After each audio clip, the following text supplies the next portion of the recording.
শেষ পর্যন্ত আন্দোলনকারীদের তোপের মুখে পুলিশের গাড়ি পিছিয়ে যাইতে বাধ্য হয়েছে। আন্দোলনটা কতটা শক্তিশালী হচ্ছে।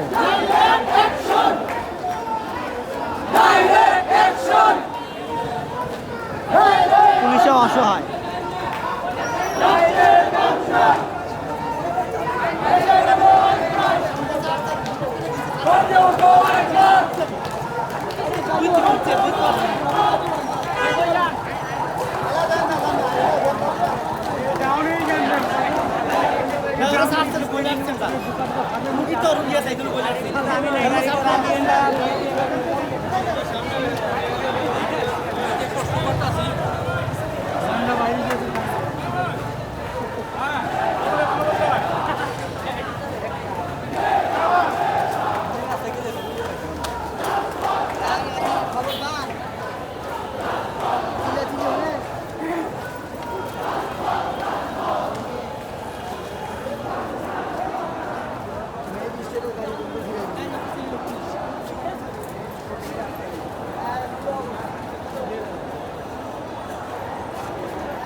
এটা একটা ভ্রাম্যমাণ ম্যাজিস্ট্রেট ছিল, তার গাড়িটিও ঘুরে দেওয়া হয়েছে এবং শত শত পুলিশকে এখানে তারা আবদ্ধ করে রেখেছে এবং আমিও প্রায় 1 ঘন্টা যাবত এখানে বসে আছি, যাইতে পারতেছি না।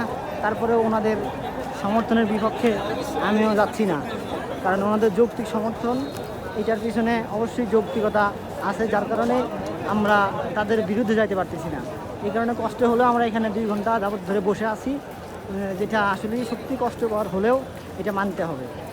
পুরো ফার্ম গেটটা একদম ব্লক করে দেওয়া হয়েছে, এখানে একটা গাড়িও এদিক ওদিক যাইতে পারতেছে না।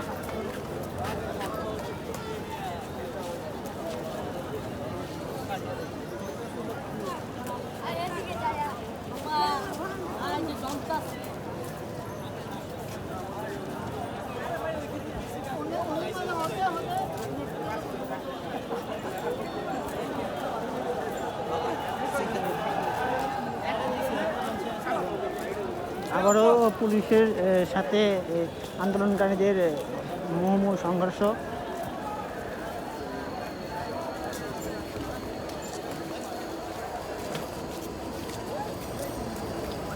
পুলিশ বাহিনী সেখান থেকে আত্মসমর্পণ করে ফিরে আসলো।